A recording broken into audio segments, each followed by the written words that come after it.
ఎంతో కాలంగా వెయిట్ చేస్తున్న నోటిఫికేషన్లు వచ్చేసాయి. కొంతమందికి ఎలా ప్రిపేర్ అవ్వాలనేది సమస్య, కొంతమందికి ఏం ప్రిపేర్ అవ్వాలనేది సమస్య.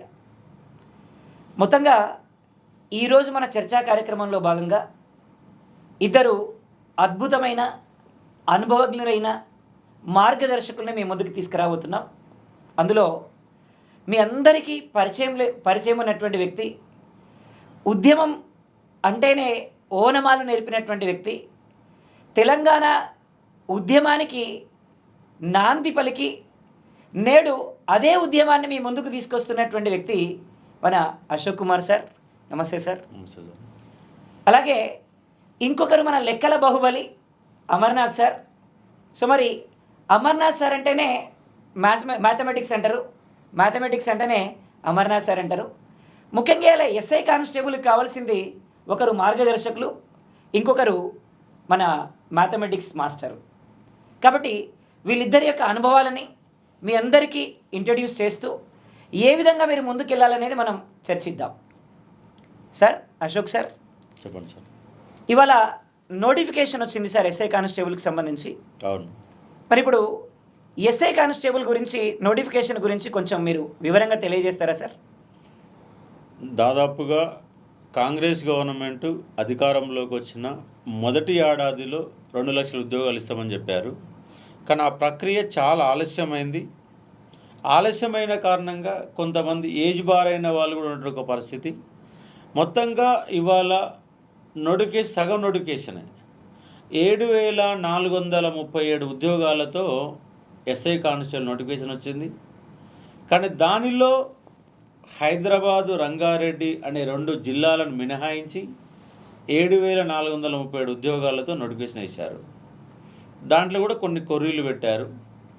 మొత్తంగా అప్లికేషన్ ప్రక్రియ నిన్న ఆగస్టు 19న స్టార్ట్ అయింది. వచ్చే నెల 9 వరకు అప్లికేషన్ ప్రక్రియ కొనసాగుతుంది. దీంట్లో ఎస్సీ ఎస్టీలు అనే వాళ్లకు కానిస్టేబుల్కి వచ్చేసి ఫీజు 600 ఉంది. అదే బీసీలకు ఓసీలకు 1,200 రూపాయలు ఉంది. అదే ఎస్ఐ వచ్చేసరికి ఎస్సీ ఎస్టీ పిల్లలకేమో 750 రూపాయలు, ఓసీలకు బీసీలకేమో 1,500 రూపాయలు. గతంలో 800, 1000 రూపాయలు ఉంటే ఈసారి 1,200, 1,500 రూపాయలు పెంచి ఇవాళ తెలంగాణ పోలీస్ రిక్రూట్మెంట్ బోర్డే వ్యాపార వస్తువుగా మారిందేమన్న ఒక డౌట్ వస్తుంది. ఎందుకంటే దాదాపుగా 8 లక్షల వరకు కానిస్టేబుల్ అప్లై చేస్తారు, తక్కువలో తక్కువ 5 లక్షల పైన పోస్టులు ఎస్ఐ తక్కువ ఉన్నాయి కాబట్టి 5 లక్షల మంది ఎస్ఐకి అప్లై చేస్తారు. మొత్తంగా మేము ఇవి లెక్కలు వేసినప్పుడు దాదాపు 200 కోట్ల రూపాయలు రేపు పోలీస్ రిక్రూట్మెంట్ బోర్డు సంపాదించబోతుంది. దాంట్లో మహా అయితే ఒక 20% ఖర్చు పెడితే మహా ఎక్కువ. కాబట్టి ఇది ఘోరమైన ఒక పరిస్థితి. కాంగ్రెస్ గవర్నమెంట్ అధికారంలోకి వచ్చినాక ₹1 కూడా తీసుకు అప్లికేషన్ ఇస్తామన్నారు.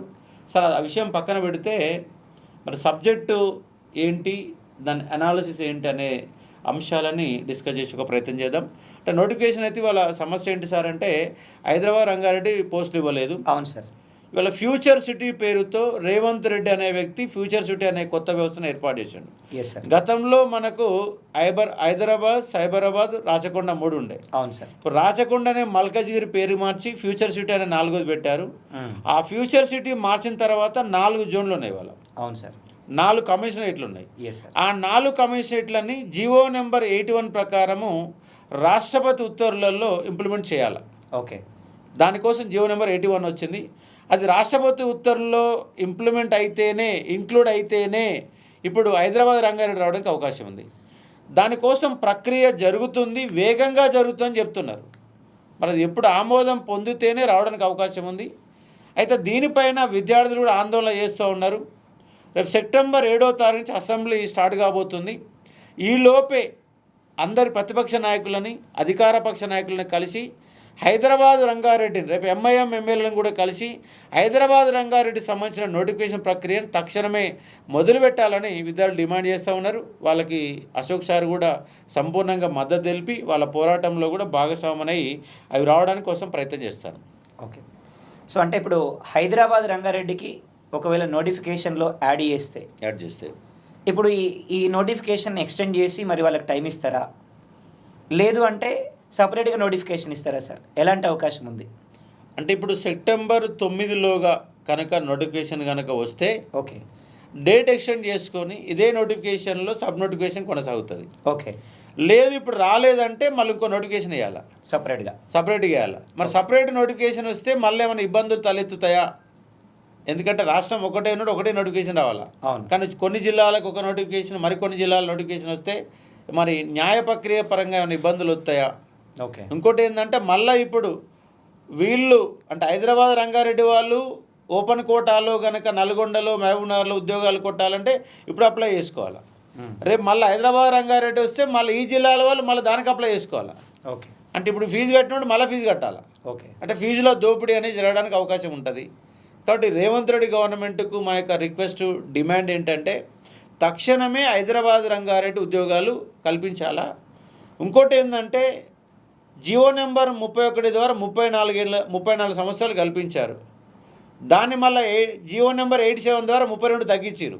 ఓకే. మళ్ళీ విద్యార్థులు ఆందోళన అయి చేస్తే మళ్ళీ అదే 34కు జియో నెంబర్ 122 ద్వారా 34 ఏళ్ళు కల్పించారు.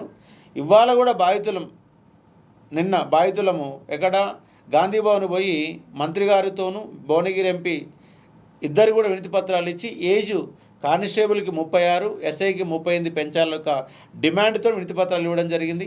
ఇక లాంగ్ జంప్ ఇష్యూ ఉన్నది. ఫైర్ కానిస్టేబుల్లో లైసెన్స్ తప్పనిసరి చేశారు. ఇవన్నీ కూడా ఇష్యూలు అనేవి కొనసాగుతున్నాయి. ఓకే సార్, ఇవాళ అమర్నాథ్ సార్, చాలామంది విద్యార్థులు గ్రామీణ ప్రాంతాల నుంచి వస్తారు. అంటే ఎస్ఐ కానిస్టేబుల్ అంటేనే గ్రామీణ ప్రాంతం నుంచి వచ్చే విద్యార్థులు ఎక్కువగా ఉంటారు. అవును సార్. వాళ్ళకి యూనిఫామ్ అనేది జీవితకాలపు కళ. అవును. మరి దీంట్లో అర్థమెటిక్ రీజనింగ్ అనేది చాలా కీలకమైన పాత్ర పోషిస్తుంది. అవును సార్.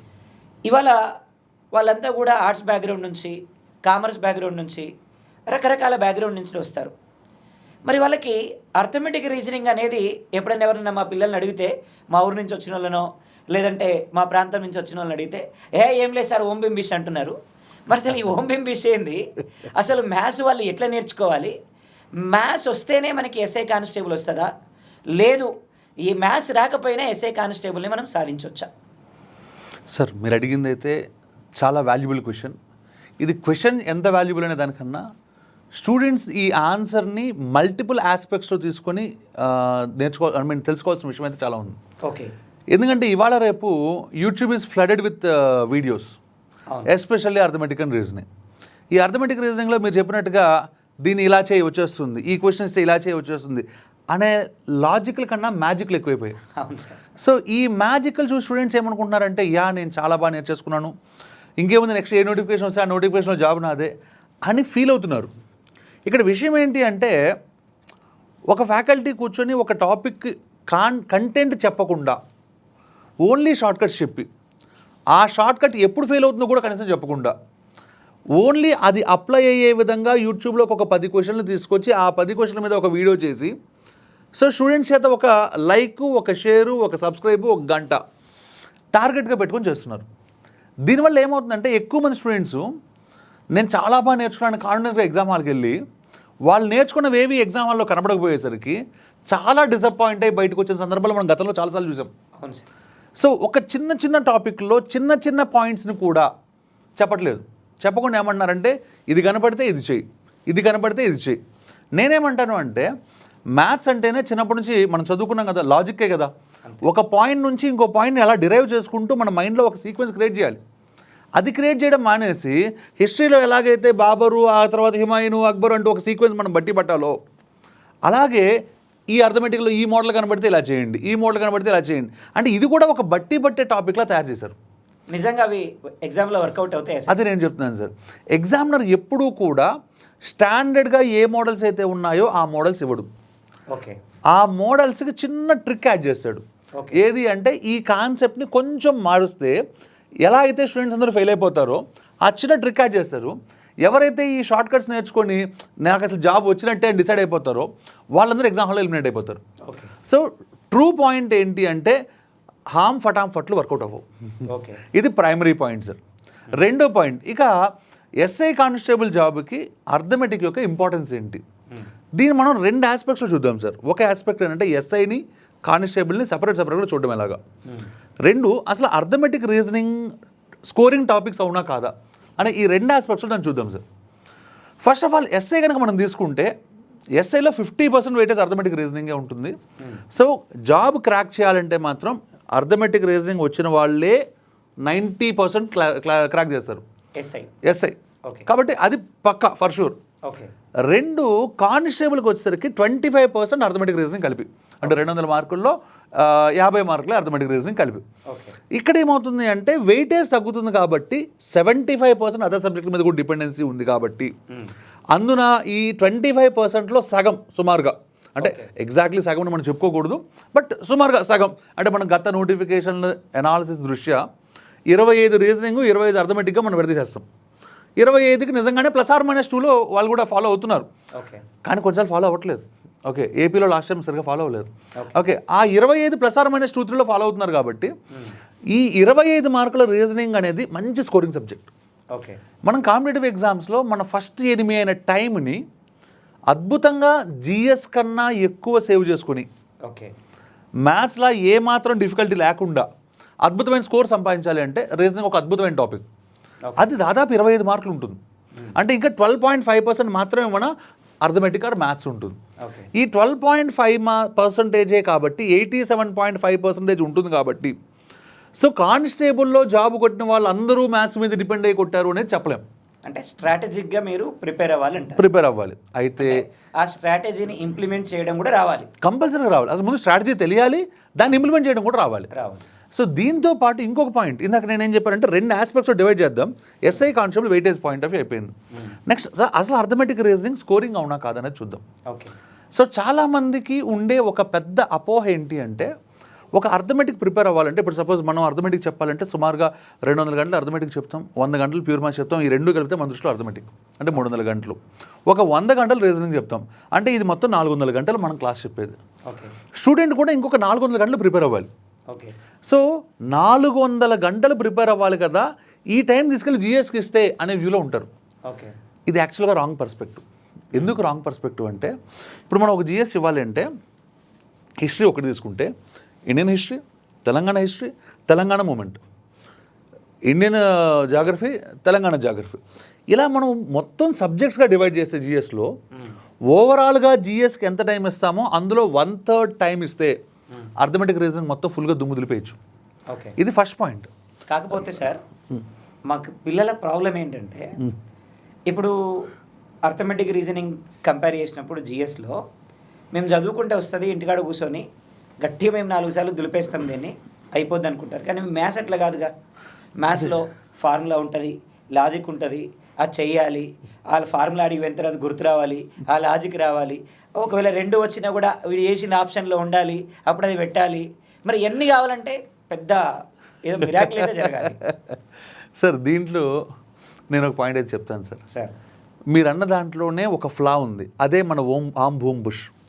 ఏంటి అంటే మ్యాథ్స్ అనగానే ఒక ఫార్ములా ఉంది, మ్యాథ్స్కి ఎప్పుడైతే ఫార్ములా ఉందో మనకి జాబ్ రాలేదు అని ఫిక్స్. సో మ్యాథ్స్కి అర్థమెటిక్కి ఎప్పుడు ఫార్ములాస్ ఉండవు. అర్థమెటిక్ రీజనింగ్ ప్యూర్ మ్యాథ్స్లో ఫార్ములాస్ ఉంటాయి, కాన్సెప్ట్స్ ఉంటాయి, దీని వెయిటేజ్ తక్కువ.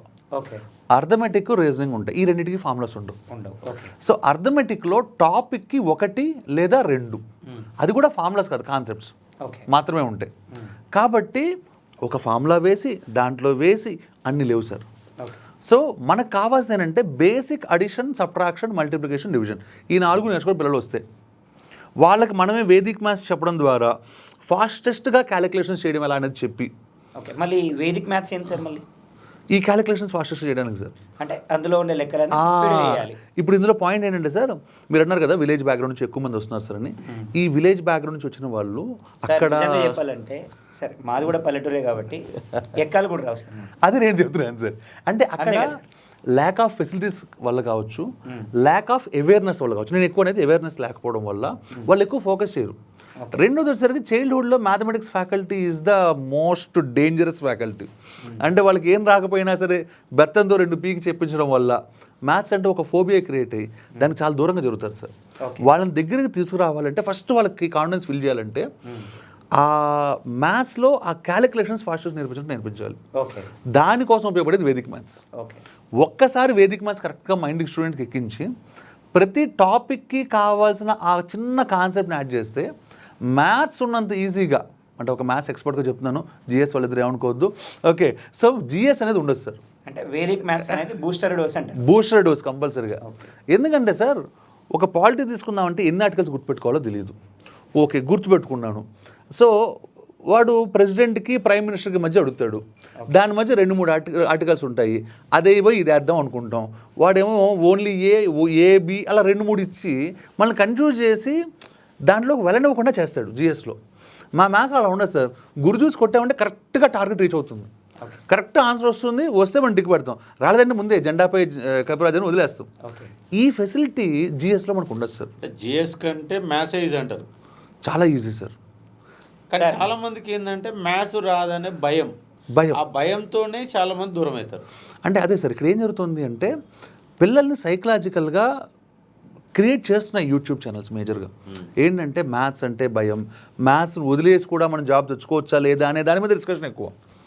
ఒక స్టూడెంట్ మ్యాథ్స్ క్వాలిఫై అయితే మంచి మార్క్స్ వస్తే జాబ్ వస్తుంది, ప్రిపేర్ అవ్వండి, ఇంతమంది జాబులు నేర్చుకుంటున్నారు అని చెప్పడం మానేసి ఏం చేస్తున్నారంటే they are trying to say that నీకు ఇది కంఫర్ట్గా ఉంటుంది, నువ్వు ఇలా చేసే వచ్చేస్తుంది అనే ఆస్పెక్ట్లో తీసుకెళ్తున్నారు సార్. ఒకటి.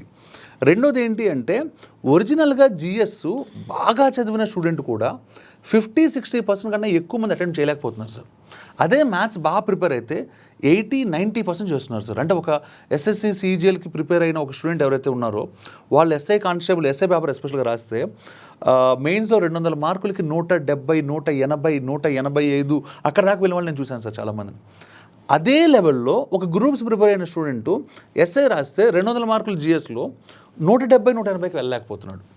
అసలు వెళ్ళలేరు. ఎంత గొప్ప చేసినా 140 పీక్స్. అదే మా మ్యాథ్స్లో 140 అంటే లీస్ట్. అంటే కొంచెం జాగ్రత్తగా ప్రిపేర్ అయితే 180, 190, 195 దాకా వెళ్ళిపోవచ్చు సార్. అంటే ఆ ఫేస్లో, ఎందుకంటే ఆ 5 మార్క్స్ కూడా గ్యాప్ ఎందుకు చెప్తాను అంటే కేవలం మ్యాన్ మేక్స్ మిస్టేక్స్ లాగా 5+4 ఎంత అంటే పొరపాటున ఓవర్లుక్లో రాంగ్ పెట్టే అవకాశం ఉంటుంది, అలాంటి వాటి వల్ల తప్ప. లేదంటే మ్యాథ్స్లో గన్ షాట్గా ఆన్సర్ చేసేయచ్చు సార్. ఇప్పుడు ఆర్థమెటిక్ కానిస్టేబుల్ చూస్తే ఆర్థమెటిక్ 25 ఉంది, రీజనింగ్ 25. అవును సార్. ఇప్పుడు ఈ రెండిట్లో ఎక్కువ స్కోరింగ్ రీజనింగ్లో వస్తా, ఆర్థమెటిక్లో వస్తా? సార్ మనం నిజాలు మాడుకుంటే రీజనింగ్ ఈజ్ వెరీ ఈజీ. ఏది మనం రాస్తున్న ఎగ్జామ్స్ అన్నిటి లెవెల్లో. కానీ ఒక్కసారి అదే రీజనింగ్ బ్యాంక్ మెయిన్స్లోకి వెళ్తే ఒక్క సిట్టింగ్ అరేంజ్మెంట్ టాపిక్స్ చూస్తే నైట్ నిద్ర పట్టదు, అంటే అంత డిఫికల్ట్. ఇప్పుడు రీజనింగ్లో కూడా మా పిల్లలకి సమస్య ఏంటంటే వాడు ఎదురింగ్ ఈడు కూర్చుండు, ఈయన పక్కన ఇంకోటి కూర్చున్నాడు, ఆడి పక్కన ఇంకోటి ఉన్నాడు, వాడు వీడు ఏమవుతాడు అంటాడు సార్. అవుతాడు సార్. సీటింగ్ ఇప్పుడు ఇది పెద్ద ఏమవుతుంది అంటే మా పిల్లలకి పెద్ద ప్రపంచం అయిపోతుంది సార్. కానీ మరి దాన్ని సింప్లెస్ట్ ఫామ్లో ఏమైనా చేయొచ్చా సార్? రీజనింగ్కి అసలు ఫస్ట్ అది ఎందుకు ఈజీ అనేది మనం ఆలోచిస్తే రీజనింగ్లో ఫటాఫట్లు లేవు. ఓకే. అంటే దీన్ని ఇలా చేసే ఆన్సర్ వస్తుంది అంతే అనేది లేదు. ఒక్క క్లాక్స్ అండ్ క్యాలెండర్స్లోనే ఇంకా కొంచెం చెడగొడుతున్నారు పిల్లల్ని రీజనింగ్లో. మీరు అడిగిన సిట్టింగ్ అరేంజ్మెంట్ అనలిటికల్ రీజనింగ్లో వస్తుంది. వీటికి షార్ట్ కట్స్ ఉండవు, ఎవరు కనిపెట్టలేరు. ప్రాక్టీస్తో స్పీడ్గా చేయడం తప్ప ఇంకో ఆప్షన్ లేదు. ఇది ఫస్ట్ పాయింట్. రెండో పాయింట్, ఈ అనలిటికల్ రీజనింగ్ ఏదైతే ఉందో ఈ అనలిటికల్ రీజనింగ్ని నేను చెప్పినట్టుగా బ్యాంక్ మెయిన్స్ లెవెల్లోకి వెళ్తే పట్టపగల చుక్కలు కనబడతాయి సార్ పిల్లలకి, అంత డిఫికల్ట్గా ఉంటాయి. అదృష్టం ఏంటంటే మన దాంట్లో అవేవి అంత డిఫికల్ట్ ఇవ్వడు. ఒకటి. రెండు, దీంట్లో లాజికల్ రీజనింగ్ ఉంటుంది sir, number series, coding, decoding లాంటివి. ఇవి ఎలా ఉంటాయంటే ఎక్స్ట్రీమ్ సిచ్యువేషన్లో ఇవ్వాలని డిసైడ్ అయిపోతే క్వశ్చన్ పేపర్ సెట్ చేసిన వాడికి తప్ప ఫ్యాకల్టీ కూడా ఎవరికి రావు. అంత ఎక్స్ట్రీమ్ డిఫికల్టీ ఉండడానికి అవకాశం ఉంటుంది రీజనింగ్. కాకపోతే కొంచెం వ్యాష్గా ప్రాక్టీస్ చేస్తే రీజనింగ్లో స్కోర్ చాలా ఈజీగా తెచ్చుకోవచ్చు. ఇందాక చెప్పినట్టుగా చాలా తక్కువ టైంలో కూడా తెచ్చుకోవచ్చు. కాబట్టి మీరు అన్న దాంట్లో 25 మార్కులు రీజనింగ్ ఖచ్చితంగా లాలీపాప్ స్టూడెంట్స్కి. 25కు ఎంతవరకు స్కోర్ చేస్తాం మనం సార్? ఒక్క మిస్సింగ్ క్యారెక్టర్స్ టాపిక్లో స్టూడెంట్స్ కొంచెం డిస్టర్బ్ ఫీల్ అవుతారు, కానీ అంటే కొన్నిసార్లు అన్నిసార్లు కూడా కాదు. లేకపోతే 25కి 23 వరకు ఇలాంటి 24 వరకు వెళ్ళిపోవచ్చు సార్ ఈజీగా. ఉదాహరణకి ఇప్పుడు బైపీసీ, ఏదైనా పర్లేదు సార్, కామర్స్, హెచ్ఈసి, ఏదైనా పర్లేదు సార్. ఇంటర్మీడియట్లో మనకు ఎంఈసి వాళ్ళకు, ఎంపీసీ వాళ్ళకు మ్యాథ్స్ ఉంటుంది, అవును, వాళ్ళకి ప్రాబ్లం లేదు, వాళ్ళకి అసలు ఆ భయం కూడా ఉండదు.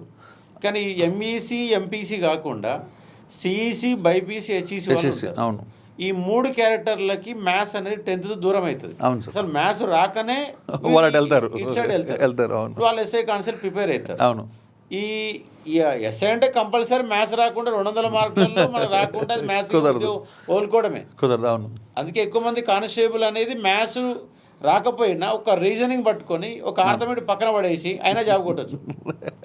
సార్ ఇప్పుడు ఒక చిన్న డౌట్ సార్, ఇప్పుడు ఎంపీసీ ఇంటర్మీడియట్లో తర్వాత మనకి డిగ్రీలో మ్యాథ్స్ చేసి ఇప్పుడు కోచింగ్కి వచ్చే వాళ్ళకి మ్యాథ్స్ ఏమైనా అడ్వాంటేజా, కానీ వాళ్ళకి డిసడ్వాంటేజా?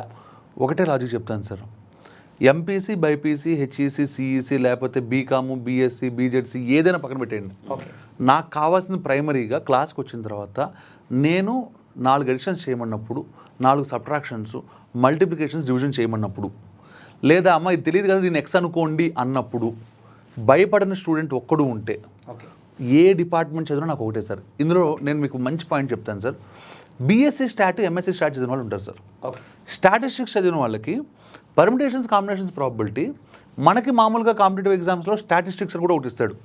ఈ స్టాటిస్టిక్స్ అలవగ్గా అయిపోవాలి, కానీ క్లాస్లో స్టూడెంట్స్ నోరెళ్ళబెట్టుకొని చూడడం తప్ప ఎవ్వరు సాధించేదేం లేదు. సో అంటే మీరు ఒక మాట మాత్రం క్లియర్గా చెప్తున్నారు. క్లియర్గా చెప్తాను, ఏమనంటే నువ్వు అకాడమిక్ బ్యాక్గ్రౌండ్లో ఏం చదువుకున్నావు అనేది అవసరం లేదు. ఇక్కడ నువ్వు ఎక్కడి నుంచి స్టార్ట్ చేసావు అనేదే ముఖ్యం. అంతే. అంటే అకాడమిక్ బ్యాక్గ్రౌండ్తో సంబంధం లేకుండానే నీ ప్రిపరేషన్ ఉండాలి కానీ అంతే. సో నువ్వు గతంలో ఏం చదివావు అనేది నీకు అక్కర్లేదు, అవసరం లేదు. Okay sir. అశోక్ సార్, ఇప్పుడు మిమ్మల్ని ఒక 6 నెలలు మీకు అబ్బాయి నాకు అప్పచెప్తాం సార్. ఇప్పుడు కానిస్టేబుల్లో 50కి 40+ చేయించగలుగుతారా సార్? నేను 2 ఆప్షన్స్ చెప్తాను సార్. మీరు 6 నెలలు అప్పగిస్తున్నారు కదా, డైలీ 2 hours or 3 hours నేను క్లాస్ చెప్తాను. మన ఇన్స్టిట్యూట్లోనే చెప్తాం. సో వాడు ఇంకొక 2-3 hours ప్రాక్టీస్ చేయమనండి. 50కి 40 గ్యారంటీగా వస్తాయి సార్, డ్యామ్ షూర్గా వస్తాయి. ఎస్ఐకి అయితే 100కి 90 మార్కుల దాకా వస్తాయి సార్, నాట్ ఈవెన్ 80, అంటే డబల్ కన్నా ఎక్కువే వస్తాయి. ఎందుకు అంటే వీటిలో స్కోర్ చేయడం చాలా ఈజీ సార్. ఆ ట్రిక్స్ వెనకాతల పిల్లలు పరిగెడతారు, హాంఫట్ ట్రిక్స్ వెనకాతల. ఎందుకు సార్ ఇప్పుడు క్యాలెండర్స్ ఉందంటే, ఇప్పుడు ఇది మనం 2026లో ఉన్నాం సార్. ఫస్ట్ ఒక పిల్లవాడు భయంగా వస్తాడు మ్యాథ్స్కి. అవును, ఫస్ట్ 10 రోజుల్లో వాడు భయాన్ని పోగొడతారా? ఫస్ట్ ఖచ్చితంగా పోతుంది సార్. ఫస్ట్ 10 రోజుల్లో మనం వేదిక మ్యాథ్స్ చెప్పడం ద్వారా వాళ్ళలో ఉన్న ఫస్ట్ నాకేం రాదు అనే ఫియర్ పోతుంది సార్. ఎందుకంటే జనరల్గా ఒక స్టూడెంట్ని 103 into 105 ఎంత అనే నెంబర్ అడిగితే 103 into 105 అంటే 3 digit into 3 digit అంటే చాలా చేయాలని భయపడి పెన్ను పేపర్ పెడదాం వద్దని ఆలోచిస్తాడు సార్, బట్ చేయడు. అలాంటిది ఆ నెంబర్ని చూడగానే 10815 అని మనం వాటి చెప్పించగలిగినప్పుడు తనలో తెలియకుండా ఒక కాన్ఫిడెన్స్ డెవలప్ అవుతుంది సార్, బూస్ట్ అవుతుంది. ఇప్పుడు మాకు జిఎస్లో కాన్సెప్ట్ బేసిక్స్ అండ్ కాన్సెప్ట్ 2 ఉంటాయి. మ్యాథ్స్లో అట్లా బేసిక్స్ ఏమైనా ఉంటాయా సార్? మ్యాథ్స్లో బేసిక్స్ అంటూ ఉండవు సార్. చెప్పా కదా, మళ్ళీ అడిషన్, సబ్ట్రాక్షన్, మల్టిప్లికేషన్ వాళ్ళు నేర్చుకోవాలి. నేను వేదిక మ్యాథ్స్ చెప్తాను. ప్రతి టాపిక్కి ఫస్ట్ 1/2 hour or 1 hour నేను ఏదైతే బేసిక్స్ చెప్తానో అదే ఆ టాపిక్ బేసిక్స్ సార్. ఇంక విడిగా బేసిక్స్ అంటూ ఏముండవు.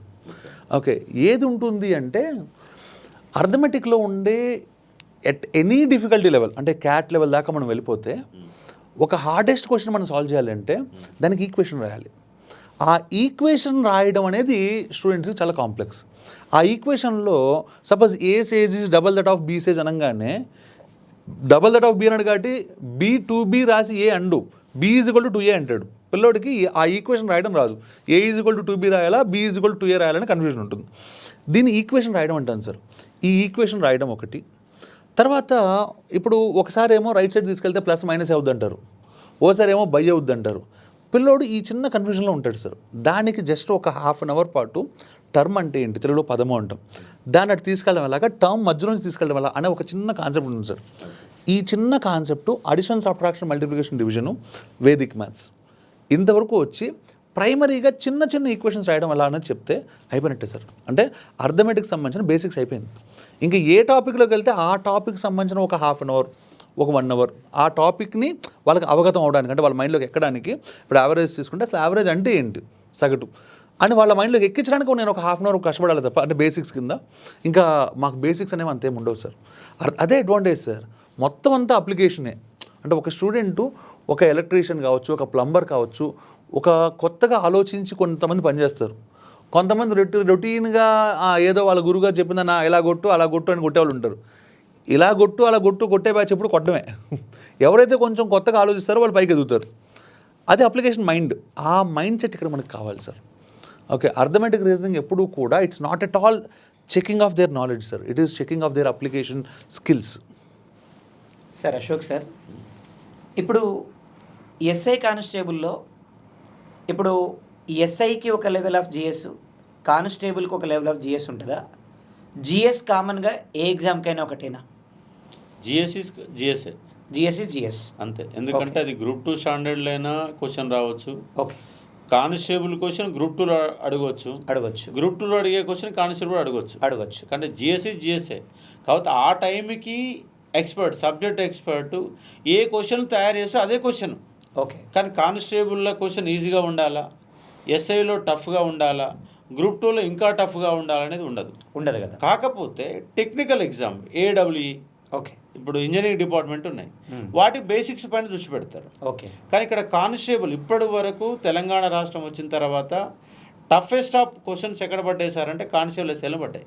ఓకే, గ్రూప్ 2 మించిన క్వశ్చన్లు అడుగుతూ ఉన్నాడు. ఓకే, అందుకే మనకు 200 మార్కులు ఉంటే 130 దగ్గర ఆగిపోతున్నారు. ఓకే, 130 దగ్గర ఆగిపోతే మన జాబ్ వచ్చే ఒక పరిస్థితి ఉంటుంది. ఇంకా టఫ్ వస్తే 120 దగ్గర ఆగిపోవచ్చు. అవును సార్.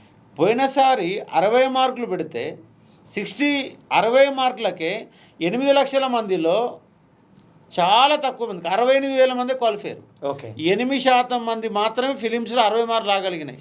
ఓకే, కొన్నిసార్లు చికాకు చేసి అట్లా అయ్యే పరిస్థితి కూడా ఉంటుంది. ఓకే, కాబట్టి ఇప్పుడు ఫిలిమ్స్ అయితే మనకు ఎస్సీ ఎస్టీలకు 40 మార్క్స్ అంటే 40 మార్క్స్, బీసీలకు 50, ఓసీలకు 60 మార్కులు పెట్టారు. ఇది కొంచెం ఈజీనే, ఎందుకంటే మైనస్ ప్రతి 5 క్వశ్చన్లకు ఒక క్వశ్చన్ పోతుంది. 0.2% మనకు ఇచ్చారు. 1/5 వంతు మనకు నెగిటివ్ మార్క్స్ పెట్టారు. కాబట్టి నెగిటివ్ మార్క్స్ ఉంది కాబట్టి కొంత జాగ్రత్త పడితే ఫిలిమ్స్ ఈజీనే క్వాలిఫై అయిపోతాం. ఇక మనకు గ్రౌండ్లో వచ్చేసరికి ఈసారి బాగా ఇబ్బంది పెట్టే అంశం ఏంటంటే లాంగ్ జంప్ ఒకటి ఉంది. ఈ లాంగ్ జంప్ మీద విద్యార్థులు కనుక సీరియస్ ఎఫర్ట్ పెడితే ఇది కూడా మనం తొలగించే ఒక ప్రయత్నం కూడా చేయవచ్చు. అదొక్కటి మనం బయటపడగలిగితే మెయిన్స్ మీద ఫోకస్ పెడితే ఒకవేళ అందరికీ జాబ్ రాదు. అవును సార్. ఈ ఎస్ఐ కానిస్టేబుల్ యొక్క ప్రిపరేషన్ గట్టిగా డెప్త్గా చేస్తే, అదే ప్రిపరేషన్ కనుక కొంత ఇంకా లెవెల్ పెంచుకొని ప్రిపేర్ అయితే ఎస్ఐ కానిస్టేబుల్ రాని వాళ్ళు గ్రూప్ 2లో కనపడే వాళ్ళు చాలామంది. ఓకే, 2016లో 250 మంది 1000 మంది గ్రూప్ 2 జాబులు కొడితే 1000 మందిలో కానిస్టేబుల్ జాబ్ రాని వాళ్ళు 250 మంది గ్రూప్ 2 జాబ్ కొట్టగలిగారు. కాబట్టి ప్రిపరేషన్ ఏదైనా ఎస్ఐ కానీ కానిస్టేబుల్ కానీ గ్రూప్ 2 కానీ, అంటే ఇక్కడ కానిస్టేబుల్ ఎస్ఐలో ఉండే జిఎస్ఏ ఉదాహరణకు పాలిటీ ఉంది.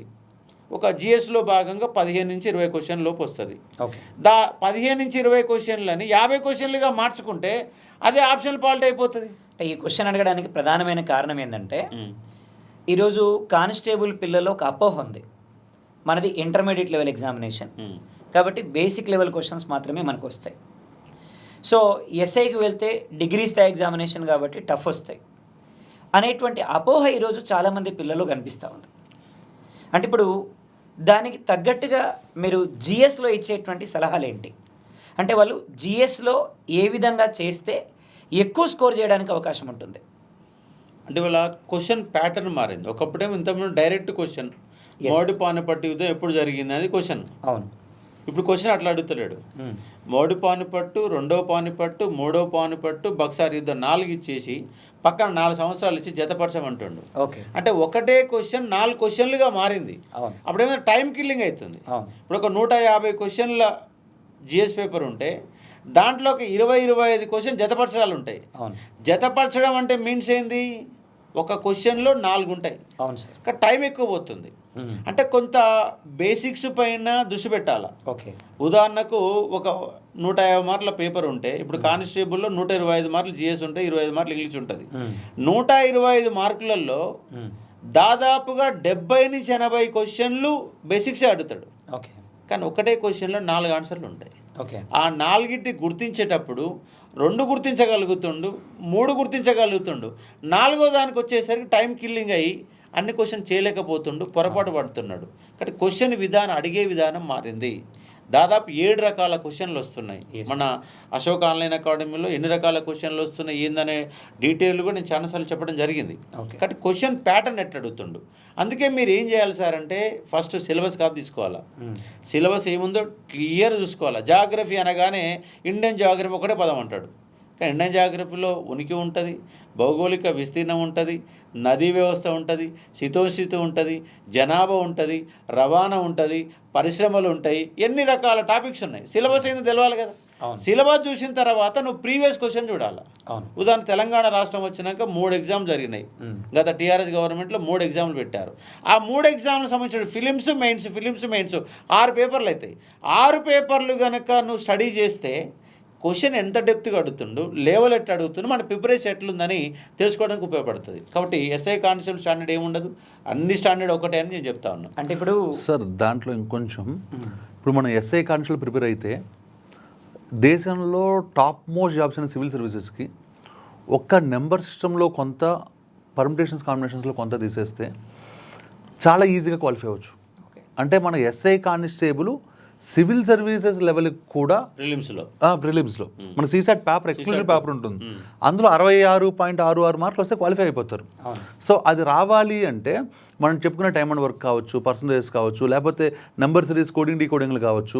ఇప్పుడు మనకి ఇప్పటిదాకా సివిల్ సర్వీసెస్లో అడిగిన కోడింగ్ డీకోడింగ్ క్వశ్చన్స్ అన్నీ కూడా SI constable basic level of క్వశ్చన్స్లో కూడా ఎప్పుడు అంత ఈజీ ఇవ్వలేదు. అంటే మనం ఎప్పుడైతే బేసిక్ అనుకుంటాం కదా, దాంట్లో మేము క్లాస్లో బేసిక్ చెప్పినా కూడా ఇంత ఈజీ అయితే పిల్లలు ఏమనుకుంటారో అని మేము అనుకునే అంత ఈజీ క్వశ్చన్ సివిల్స్లో ఇస్తారు. అంటే it never depends on qualification, ఇంకోటి లేదంటే లెవెల్ ఆఫ్ ఎగ్జామినేషన్. పిల్లవాడు ప్రిపేర్ అయ్యేటప్పుడు మాత్రం they have to prepare that this is the toughest examination that I'm preparing for అనే ఆస్పెక్ట్లో ప్రిపేర్ అవ్వాలి సార్. అలా ప్రిపేర్ అయితే వాళ్ళకి చాలా డోర్స్ ఓపెన్ అవుతాయి సార్. ఇప్పుడు సార్ చెప్పినట్టుగా గ్రూప్ 2లో ఎస్ఐ కానిస్టేబుల్ కన్నా ఈజీ పేపర్లు చాలాసార్లు ఇస్తున్నారు కాబట్టి జిఎస్ గట్టిగా ఇదే నాకు టఫెస్ట్ అని ప్రిపేర్ అయితే గ్రూప్ 2 డోర్లు ఓపెన్ అయిపోతాయి. Arithmetic reasoning, especially arithmetic pure maths కనుక ఎవరైతే డూ ఆర్ డైలా చేస్తాడో వాళ్ళకి తెలంగాణలో మనకి డిఏఓ అని పోస్ట్ పడుతుంది, డివిజనల్ అకౌంట్స్ ఆఫీసర్. వాళ్ళు దాన్ని అలవగా క్రాక్ చేసి పడేయచ్చు. ఎందుకంటే అందులో మ్యాథ్స్ ఇదే ఉంటుంది సార్, ఒక 20-30% యాడ్ అవుతుంది. కొంచెం చిన్న వేరే టాపిక్స్ అంటే థియరీ, ఫంక్షన్స్ అవి కొన్ని యాడ్ అవుతాయి. జిఎస్ వాళ్ళు ప్రిపేర్ అవుతారు. సో మ్యాథ్స్ 300 మార్కులకు ఉంటుంది. రీజనింగ్ జిఎస్లో పార్ట్గా ఇస్తాడు. మళ్ళీ లాస్ట్ టైం అయితే మ్యాథ్స్ జిఎస్లో పార్ట్గా ఇచ్చిన దాంతోపాటు రీజనింగ్ 30 నుంచి 40 మార్కులు ఇచ్చాడు, ఇంగ్లీష్ ఒక 20 మార్కులు ఇచ్చాడు. ఈ 2 కలిపి 70 మార్కులు ఇచ్చాడు. 80 మార్కులే జిఎస్ మొత్తం కలిపి ఇచ్చాడు. అంటే 450 మార్కులు 80 మార్కులు అది పక్కన పెడితే రిమైనింగ్ అంతా మళ్ళీ అర్థమెటిక్ రీజనింగ్లోనే వచ్చేసాయి. అంటే వాళ్ళు జాబ్ కొట్టడం చాలా ఈజీ అయిపోతుంది. సో వాళ్ళు ప్రిపేర్ అయ్యేటప్పుడు మాత్రం ప్రతి టాపిక్ని to the maximum extent they have to prepare. ఇప్పుడు అంత టైం ఉందంటారా సార్? మరి మ్యాక్సిమం ఎక్స్టెంట్ వరకు ప్రిపేర్ అవ్వాలి అంటే అంత టైం ఉందంటారా? ఫిలిమ్స్కి కొంత జాగ్రత్త పడితే మనం బయటపడతాము. మెయిన్స్ ఓరియంటేషన్ ప్రిపరేషన్ కనుక చేస్తే మెయిన్స్కి చాలా టైం ఉంది. ఇప్పుడు మీ అనుభవం ప్రకారం ప్రిలిమ్స్కి, ఈవెంట్స్కి, మెయిన్స్కి మధ్య ఎంత గ్యాప్ ఉండొచ్చు సార్? ఇప్పుడు సెప్టెంబర్ 9 వరకు సెప్టెంబర్ 9 వరకు అప్లికేషన్లు ఇచ్చిండు. అక్కడ నుంచి ఒక 3 నెలలు పెట్టుకోండి ప్రిలిమ్స్కి. అంటే October, November, December. Okay. December 15 తర్వాత ఫిలిమ్స్ ఎగ్జామ్ ఎప్పుడైనా ఉండొచ్చు. డిసెంబర్ 31 లోపల ఎగ్జామ్, డిసెంబర్ 31 ఆర్ జనవరి 15లోగా ఫిలిమ్స్ ఎగ్జామ్ సంక్రాంతి లోపల ఫినిష్ చేస్తారు. ఫిలిమ్స్ అనేది అయిపోతుంది. ఓకే. ఫిలిమ్స్ అయిపోయిన తర్వాత మళ్ళీ గ్రౌండ్స్ అన్నదికి ఒక 3 నెలల టైం మినిమం ఇస్తారు ఈజీగా. అంటే జనవరి 15 నుంచి మొదలు పెట్టుకుంటే మార్చ్ 31 ఓకే. ఒకవేళ అయితే ఏప్రిల్ 15 వరకు కూడా ఈవెంట్స్ మీద వెళ్ళడానికి అవకాశం ఉంది. ఓకే. అక్కడ వరకు వెళ్ళిపోతే అక్కడి నుంచి ఒక మళ్ళీ 3 నెలలు టైం పెట్టుకుంటే ఓకే, నెక్స్ట్ జూన్ జూలై వరకు, అట్లీస్ట్ జూన్ వరకు complete process films, ground, mains పోవడానికి అవకాశాలు అయితే ఉంటాయి. ఓకే. ఇప్పుడు ఒక సీరియస్ ఆస్పిరెంట్ ప్రిలిమ్స్ని, మెయిన్స్ని ఒకేసారి ప్రిపేర్ అవ్వాలంటారా? ఇప్పుడు ప్రిలిమ్స్ వరకు ప్రిపేర్ అయిపోయి ప్రిలిమ్స్ ఎలాగో ఈజీ అంటున్నారు కాబట్టి క్లియర్ చేసేసుకొని మెయిన్స్ అప్పుడు చదువుకుంటే సరిపోద్ది అంటారా? లేదు, మనం మెయిన్స్నే టార్గెట్ చేసుకుని ప్రిపరేషన్ మొదలు పెట్టాలి. మెయిన్స్ని టార్గెట్ చేసుకుంటే ప్రిలిమ్స్ ఈజీ అయిపోతుంది. అప్పుడు మీకు బర్డెన్ ఉండదు. సార్ అసలు తేడా కూడా ఏముంది సార్? ఎస్ఐ కానిస్టేబుల్లో సేమ్ సిలబస్, సిలబస్ కానిస్టేబుల్లో మెయిన్స్ యాస్ట్రీగా ఉంది. అంటే ఇప్పుడు క్వాలిఫై అయ్యే మందం కొంతమంది విద్యార్థుల ఆలోచన ఎలా ఉంటుందంటే సార్, నాకు 40 మార్కులు వస్తే చాలు, నేను ఈ టాపిక్స్ని ఫుల్ ఫ్లెడ్జ్లో చదువుకుంటే 40 క్లియర్ చేసుకుంటాను, మెయిన్స్ అప్పుడు చూసుకుందాంలే అనుకుంటాడు. అది ఎంతవరకు కరెక్ట్ అనేది నా ఆలోచన. చేయొచ్చు, అట్లా కూడా చేయవచ్చు. ఎందుకంటే ఇప్పుడు జిఎస్లో చాలా సబ్జెక్టులు ఉన్నాయి. అవును. 1-2 సబ్జెక్టులు పక్కన పడేసి మిగతా సబ్జెక్టులు సీరియస్ అవుతాయి, ఫిలిమ్స్లో క్వాలిఫై అయిపోతావు. మరి తర్వాత బర్డెన్ అవుద్దేమో కదా. అంటే అలాగే సార్, అట్లా కూడా బర్డెన్ అవుతుంది, కాదనట్లేము. కానీ ఇప్పుడు సార్ వ్యూ ఏంటంటే 200 మార్కులు టార్గెట్ పెట్టుకోవడం అనేది అల్టిమేట్, అదే కరెక్ట్. కానీ ఇప్పుడు టైం లేదు. 200 మార్కుల కోసం పరిగెట్టి మొత్తాన్ని వదులుకునే బదులు ఓకే మనకి ఇందులో ఇంత వెయిటేజ్ వస్తుంది కాబట్టి ఈ సబ్జెక్ట్స్ అలా ప్రిపేర్ అయ్యి ఇప్పుడు మనకు 40 మార్కులు సార్, 40 టార్గెట్ పెట్టుకుంటే మాత్రం ఖచ్చితంగా డిస్క్వాలిఫై అయిపోతాడు. ఓసీ 60 మార్కులు టార్గెట్ పెట్టుకుంటే ఖచ్చితంగా డిస్క్వాలిఫై అయిపోతాడు. ప్రెసే కాన్స్లో 200 మార్కులు ఉంది, 200 మార్కులలో 150 మార్కులకి టార్గెట్ చేసుకోవచ్చు.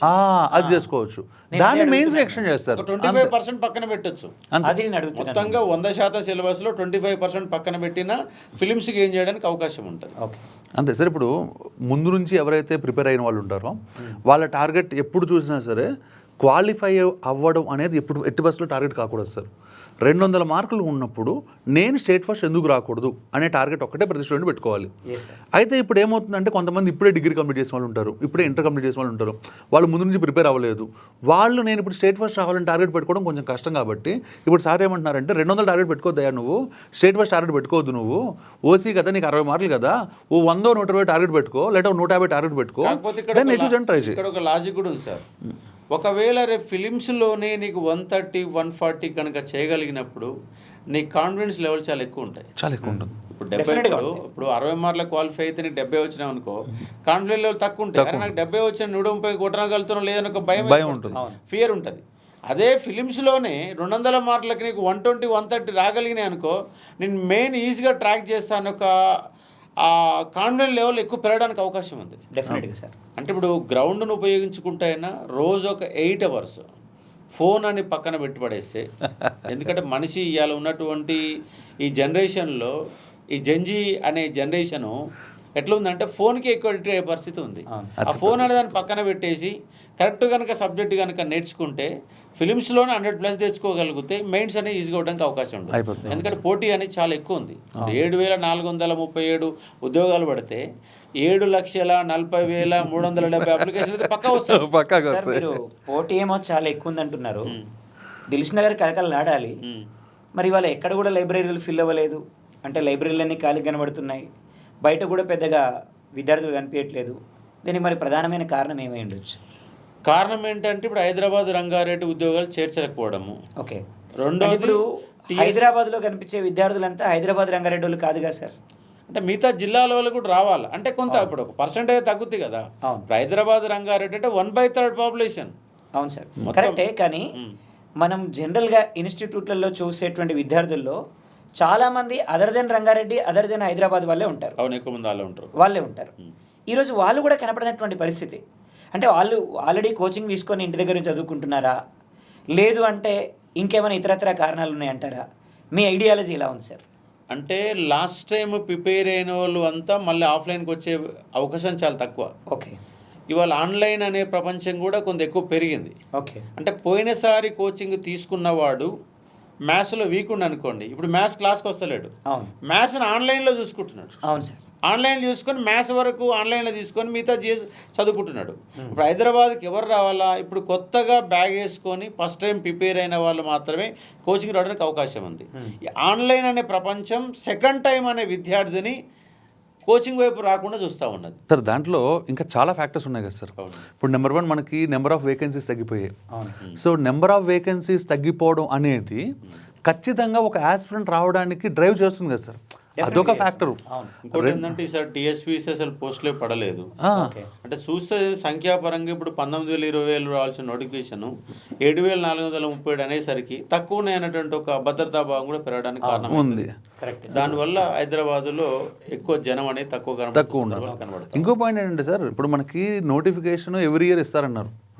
ఎవ్రీ ఇయర్ ఇస్తా అనడంతో పాటు రేవంత్ రెడ్డి సీఎంగా సాక్షాత్తు ఒకసారి అనౌన్స్ కూడా చేశారు, ఏమని మీరందరూ ఇంక కోచింగ్ సెంటర్కి వెళ్ళండి, నోటిఫికేషన్ రాబోతున్నాయని. సో దీనివల్ల ఏంటంటే ఆల్రెడీ కోచింగ్ సెంటర్లో స్టూడెంట్స్ వెళ్ళిపోయారు గతంలో. ఇప్పుడు ఆ ప్రవాహం అయిపోయింది. ఇప్పుడు కనీసం ఎక్కువ వేకెన్సీస్ ఉంటే మళ్ళీ కొంతమంది కొత్తగా కూడా టర్న్అవుట్ అవుతారు. ఇది జాబ్ చేస్తున్న వాళ్ళు రిజైన్ చేసి వచ్చే వాళ్ళు కూడా చాలామంది ఉంటారు. ఇది చాలా తక్కువ పోస్ట్ ఉన్నప్పుడు ఏమందంటే వాళ్ళందరూ కూడా అయిపోయే అవకాశం ఉంటుంది. కాబట్టి మీరు అంటే కలకలాట్లేదు, అది వాస్తవం, దానికి అంతే. ఇంకా సరే, చివరగా ఇప్పుడు నిపుణ స్టడీ సర్కిల్ ఒకటి మీరు స్టార్ట్ చేశారు. అవును సార్. ఇప్పుడు నిపుణ స్టడీ సర్కిల్ తరపున విద్యార్థులకి మీరు ఎలాంటి ధైర్యాన్ని ఇవ్వగలుగుతారు యూనిఫామ్ వేసుకోవడానికి? అంటే ఒకటిసారి ఇప్పుడు మా దగ్గర టైమింగ్స్ అనేది చాలా ఇంపార్టెంట్గా మనం భావిస్తూ ఉన్నాం. అంటే ఈ టైంలో ప్రీషియస్గా టైం అనేది చాలా ముఖ్యం. 9 to 5:30, 6 వరకు క్లాసెస్ తీసుకుంటున్నాం. ఓకే, ఎక్కువ టైము. ఇంకోటి ఏంటంటే పిల్లవాడిని క్లాస్ రూమ్లో మోటివేట్ చేయడం బాగా. ఓకే, అంటే నేను కంపల్సరీ ఉద్యోగం కొట్టాలన్న ఒక కసిని విద్యార్థుల్లో కల్పించడం అనేది చాలా ఇంపార్టెంట్. అంతే. అది కూడా మేము చేయగలుగుతూ ఉన్నాం. ఇంకోటి ఏంటంటే ఇప్పుడు నేను జిఎస్ పరంగా తెలంగాణ మూమెంటు, తెలంగాణ హిస్టరీ, కొంత ఇండియన్ హిస్టరీ పార్ట్ కూడా టైం ఉంటే తీసుకొని పిల్లవాడికి, ఎందుకంటే ఈ హిస్టరీ అనేది చాలా ఇంపార్టెంట్గా సబ్జెక్టు కాబట్టి దాంట్లో తీసుకుంటున్నాం. అట్లాగే మీరు కూడా ఇప్పుడు ఎకానమీ, జోగ్రఫీ ఒక సీనియర్ ఫ్యాకల్టీస్గా, ఎందుకంటే ముగ్గురం ఇక్కడ లెజెండ్లో ఉన్నాం కాబట్టి బాధ్యత తీసుకొని చెప్తున్నాం కాబట్టి ఆ పిల్లవాడికి అష్యూరెన్స్ ఇచ్చే స్థాయిలో మన నిపుణ అకాడమీ అనేది ఉన్నది. ఒకవేళ మనకి ఇప్పుడు ఆఫ్లైన్ రాని వాళ్ళ కోసం కూడా అశోక ఆన్లైన్ అకాడమీలో ఆ తక్కువ ప్రైస్తో 1500 రూపాయలతోనే మనము ఆన్లైన్ ఇవ్వగలుగుతున్నాం. ఒక లైవ్ గనక రావాలనుకుంటే 5,000 to 7,000లోనే మన లైవ్ క్లాసెస్ హైదరాబాదులో నిర్మల్ ఉన్నటువంటి క్యాండిడేట్ కూడా లైవ్ క్లాస్ రూపంలో మనం ఇవ్వగలుగుతాం. ఇంకోటి ఆఫ్లైన్ రావాలనుకుంటే కూడా ఆఫ్లైన్ క్లాస్ ఇవ్వగలుగుతాం. మనం 3,000లో ఒకటి రికార్డు క్లాస్ ఇవ్వడం, ఆన్లైన్ లైవ్ ఇవ్వడం, ఆఫ్లైన్ ఇవ్వడం, 3 స్టేజ్లో మనం క్లాసెస్ ఇవ్వగలుగుతున్నాం. టైం టు టైం నడుపుతూ ఉన్నాం. అలాగే సారు చెప్పినటువంటి కాన్సెప్ట్లో ఏం చెప్తారు సార్ మీరు? ఇంకోటి వేదిక మ్యాథ్స్, అర్థమెటిక్ రీజనింగ్, అది కాకుండా టిఫిన్ ఏదో అంటున్నారు కదా, బ్రేక్ఫాస్ట్ లంచ్. బ్రేక్ఫాస్ట్ లంచ్ అంటే భోజనం లాంటి సార్ యాక్చువల్గా ఇందాక సార్ చెప్పిన దాంట్లో సక్సెస్ని మనం 2 foot ఆపరేషన్గా అనుకుంటే, 1 foot మనం ఎంత చెప్తున్నాము, వాళ్ళ చేత ఎంత చేయిస్తున్నాము, వాళ్ళు డిమోటివేట్ అవ్వకుండా నిరంతరం ఎంత మోటివేట్ చేస్తున్నాం, ఈ ఫుట్ మీరు ఎక్స్ప్లెయిన్ చేశారు సార్. 2వ ఫుట్ ఇప్పుడు నేను ఎక్స్ప్లెయిన్ చేస్తాను. వీళ్ళు ఎంత నేర్చుకున్నారనేది వాళ్ళకి తెలియాలి సార్. ఎక్కడ ల్యాగింగ్లో ఉన్నది వాళ్ళు తెలియాలి. టెస్టులు మల్టిపుల్గా జరగాలి. ఈ టెస్టులు క్వాలిటీగా ఉండాలి. ఇవాళ రేపు మార్కెట్లో ఒక క్వశ్చన్కి 10 రూపాయలకు కూడా దొరికే పరిస్థితి ఉంది. కానీ ఆ క్వశ్చన్ ఆ క్వాలిటీయే ఉంటుంది, ఆ క్వాలిటీ కాదు. మనకు హై క్వాలిటీ క్వశ్చన్స్ ఉండాలి. సో ఆ క్వశ్చన్స్ ఇప్పుడు బ్రేక్ఫాస్ట్ లంచ్ అంటే ఎట్టి పరిస్థితిలో ఉప్మాను బిర్యానీ అయితే కాదు. సో మార్నింగ్ 10 క్వశ్చన్లు రోజు అర్థమెటిక్ రీజనింగ్ మీద వాళ్ళు రాయాలి. రోజు అంటే ఇప్పుడు వారంలో 6 రోజులు రాయాల్సిందే. 7వ రోజు గ్రాండ్ టెస్ట్ అన్నారు కాబట్టి నేను 6 రోజులే అంటున్నాను సార్. దానికి మీరు పేరు మార్చేస్తున్నారు సార్, మా పేర్లని. ఓకే, బ్రేక్ఫాస్ట్ లంచ్, ఆదివారం చికెన్ బిర్యానీ. ఓకే, మీరు దాన్ని ఆదివారాన్ని నార్మల్గా కలపకూడదు. బ్రేక్ఫాస్ట్ 10 క్వశ్చన్లు sir, arithmetic reasoning. GS lunch టైంలో అంటే లంచ్ అయిపోయిన తర్వాత 20 క్వశ్చన్లు డైలీ. అంటే ఈరోజు తెలంగాణ హిస్టరీ జరిగితే, రేపు పాలిటీ జరిగితే, ఎల్లుండి ఎకానమీ, అలా షెడ్యూల్ వేసి ఆ షెడ్యూల్ ప్రకారం ఆ జిఎస్ క్వశ్చన్లు. సో ఇది బ్రేక్ఫాస్ట్ లంచ్. సో దాదాపుగా 4 సండేలు కలిపితే 800 క్వశ్చన్లు. గ్రాండ్ టెస్ట్ సండే 200 క్వశ్చన్లు తోటి 800 క్వశ్చన్లు సార్. అంతే. డైలీ 30 క్వశ్చన్లు. 25 into 30 750. 800 1500 క్వశ్చన్లు ప్రాక్టీస్ చేయించగలరు. అదే ఇప్పుడు మన మంత్లో 1500 క్వశ్చన్లు ప్రాక్టీస్ అంటే ఇప్పుడు కనీసం ఒక 6 నెలలు కోచింగ్ తీసుకున్నా కూడా 16 ఆర్లు 9,000 క్వశ్చన్లు ప్రాక్టీస్ చేస్తారు. 10,000 క్వశ్చన్లు ప్రాక్టీస్ అవుతుంది, క్లాసెస్ నడుస్తాయి. అంటే 10,000 క్వశ్చన్లలో వాడు ఎగ్జామ్ లో చేయగలిగేది ఎన్ని క్వశ్చన్లు సార్? 200 అంటే 200 ప్రాక్టీస్ చేసినప్పుడు 200 అనేది పెద్ద విషయం కాదు. సో ఇది సక్సెస్ స్ట్రాటజీ సార్. అందులో కూడా ఏంటంటే ఏదో క్వశ్చన్ అంటే డంప్ చేసి ఆడ పడేయడం కాకుండా హై క్వాలిటీగా ప్రిపేర్ చేయడం. ఇది 2 foot ఆపరేషన్లో నేను ఫీల్ అవుతాను సార్. ఒకటి క్లాసెస్ బ్యాలెన్స్డ్గా 9 to 6 అంటే వితౌట్ ఫెయిల్, వితౌట్ క్యాన్సిలేషన్ మన దగ్గర జరుగుతాయి సార్. అంటే మనం ఒక టైం ఫ్రేమ్ పెట్టుకొని స్టూడెంట్స్కి క్లాసెస్ షెడ్యూల్ చేయడంతో పాటు ఈ టైం ఫ్రేమ్, చెప్పిన టైం ఫ్రేమ్ ఉంటుందిసార్, ఆ టైం ఫ్రేమ్లో కంప్లీట్ చేస్తాం సార్. ఇప్పుడు రోజు మొత్తం ఒకటే క్లాస్ కండక్ట్ చేస్తారా, లేదంటే 2-3 క్లాసెస్ కండక్ట్ చేస్తారా? లేదు సార్, డైలీ టార్గెట్ ఎలా ఉంటుంది అంటే, ఇప్పుడు సార్ చెప్పినట్టుగా హిస్టరీ చాలా ఇంపార్టెంట్ సబ్జెక్ట్, అర్థమెటిక్ రీజనింగ్ ఒక ఇంపార్టెంట్ సబ్జెక్ట్, జాగ్రఫీను పాలిటీ ఒక ఇంపార్టెంట్ సబ్జెక్ట్స్. వీటితో పాటు కొన్ని చిన్న చిన్న సబ్జెక్ట్స్ అంటే బయాలజీ కావచ్చు, ఇంగ్లీష్ కావచ్చు, లేకపోతే ఫిజిక్స్ అండ్ కెమిస్ట్రీ కావచ్చు. అంటే వీటిని ఏం చేస్తామంటే కాక్టైల్లో మిక్స్ చేస్తాం. డైలీ కనీసం 2 లేదా 3 మెయిన్ సబ్జెక్ట్స్, 1 లేదా 2, జనరల్గా 1. ఏంటి కొంచెం ఈ లెస్ ఇంపార్టెన్స్, అంటే ఇప్పుడు లెస్ ఇంపార్టెంట్ కూడా కాదు, దేని ఇంపార్టెన్స్ అనుకుంటుంది, బట్ కొంచెం బయాలజీ కావచ్చు, సైన్స్ అండ్ టెక్నాలజీ కావచ్చు, ఇలా వాటిని ఏమవుతుంది పవర్ ప్యాక్ చేస్తాం.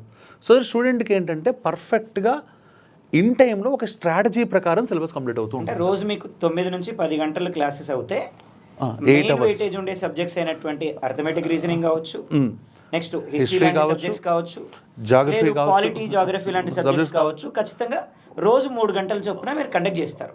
రోజు 6 hours దాకా కండక్ట్ చేస్తాం సార్ అవి. అంటే నేను అంటుంది 3 ఈ సెషన్స్, మూడు కలిపి 3 కలిపి, yes. 3 కలిపి అంతే. 3 hours 3 hours 3 hours కండక్ట్ చేసి అంతే. ఇంకొకటి ఏదైనా Other ఇంగ్లీష్ subjects. లాంటి సబ్జెక్ట్స్ ఎస్, అంటే ఏదైతే వెయిటేజ్ తక్కువ ఉండే తక్కువ సబ్జెక్ట్స్ అవును. ఉంటాయో అవి అవును. ఇంకోటి ఇంట్రడ్యూస్ చేస్తారు. ఇంట్రడ్యూస్ చేస్తాం, అంటే మినిమం రోజులో 3 నుంచి 4 సబ్జెక్టులు ఖచ్చితంగా మీరు నిర్వహిస్తారు. నిర్వహిస్తాం. ఒకటే మన దగ్గరికి క్లాస్కి వచ్చి అటెండెన్స్ వేసుకుంటే, అంటే క్లాస్లో కూర్చుంటే ఖచ్చితంగా ఫిలిమ్స్ క్వాలిఫై చేస్తాం. అంటే ఇలా మీరు doubt నేను ఏం లేదు. ఏమంటున్నానంటే ఒక విద్యార్థికి మీరు నాకు యూనిఫామ్ వస్తుంది అనే నమ్మకాన్ని క్లాస్లోనే కల్పిస్తారు. కంపల్సరీ. పక్కాగా ఫస్ట్ వన్. రెండోది ఎగ్జామ్ ద్వారా కండక్ట్ చేస్తారు. కల్పిస్తాం. అవును. అంటే ఈ 6 నెలల్లో కోచింగ్ అయిపోయేసరికి ఖచ్చితంగా నేను యూనిఫామ్ వేసుకొని ఇంటికి పోతాననే భరోసా పిల్లల్లో ఉంటుంది. 100% ఉంటుంది. దాంతో పాటుగా మన దగ్గర కోచింగ్ తీసుకున్నాడంటే ఒక సిస్టమేటిక్గా 6 to 8 months మన దగ్గర ఉంటే 100% ఏదో ఒక జాబ్ ఏదో కొట్టుకొని పోతాడు. సార్ దీంట్లో 2 ఆస్పెక్ట్స్ సార్. ఇందాక నేను మీకు చెప్పాను యూట్యూబ్ స్టార్స్, ఓకే, వీళ్ళు ఏం చేస్తారు, అద్భుతంగా ఉందని లైక్ షేర్ సబ్స్క్రైబ్ కొట్టిస్తారు. ఇప్పుడు క్లాస్లో కూడా ఒక స్టూడెంట్ వచ్చిన తర్వాత వాడు అద్భుతంగా ఉంది అని ఫీడ్బ్యాక్ ఇవ్వడం ఎంత ఇంపార్టెంటో అంతకన్నా ఇంపార్టెంట్ ఏంటంటే నిజంగా ఎగ్జామ్ రాస్తే వాడు అంత పర్ఫామ్ చేయగలడు. ఓకే, ఇప్పుడు నేనేం చెప్పాను కదా, యూట్యూబ్ స్టార్స్ ఆమ్ భీమ్ భూములు ఉన్నాయనుకోండి సార్, క్లాస్లో అద్భుత, ఓకే, కానీ ఎగ్జామ్ హాల్లో ఫట్టహ. ఓకే, ఇక్కడ అలా కాదు సార్, మనం చెప్పేది అలాగే ఉండాలి, మనకి రిజల్ట్ కూడా అలాగే ఉండాలి, పిల్లవాడికి సబ్జెక్టు కూడా నిజంగా అంత ఎక్కాలి. అంటే ఈ రెండింటిని సమన్వయం చేసుకోవడం సార్ చాలా ఇంపార్టెంట్ పాయింట్. అంటే నా పాయింట్ ఆఫ్ వ్యూలో ఏంటంటే సార్, ఈరోజు విద్యార్థులకి ఏం తెలియదు సార్. వాస్తవం. గ్రామీణ ప్రాంతాల నుంచి డైరెక్ట్ వస్తున్నారు. సో వాళ్ళకి అంటే ఒక యూట్యూబ్లో చూసో లేదు అంటే వాళ్ళ ఫ్రెండ్స్ని అడుగో ఇలా వస్తున్నారు సార్ విద్యార్థులు. సో చెప్పేది కూడా వింటున్నారు, మొత్తం అయిపోతుంది. అతనికి అక్కడికి వెళ్ళిన తర్వాత ఎగ్జామ్ రాసిన తర్వాత నేను నేర్చుకున్నది ఎగ్జామినేషన్కి సరిపోలేదు అని అప్పుడు తెలుస్తుంది. చాలామంది ఈరోజు ఏమవుతున్నారంటే 100 మంది కోచింగ్కి వస్తే ఒక 10 మంది మాత్రమే జాబ్ కొట్టగలుగుతున్నారు. ఈ 100 మంది కోచింగ్ రావడానికి కారణం ఏంటంటే ఊర్లో వాళ్ళ అమ్మ నాయన ఏదో పని చేసుకుంటారు, అప్పో సప్పో చేసుకొని వాళ్ళ కాడ వీళ్ళ కాడ అప్పు చేసి వస్తారు. ఈ 100 మందిలో ఒక్కడో ఇద్దరో మాత్రమే సక్సెస్ అవుతున్నారు, మిగతా 90 మంది ఫెయిల్ అవుతున్నారు. దీనికి కారణం ఏమై ఉండొచ్చు? అంటే కొన్ని ఇన్స్టిట్యూట్లు ఎట్లా ఉందంటే గొర్రెల మందలా కూర్చోబెడుతున్నారు.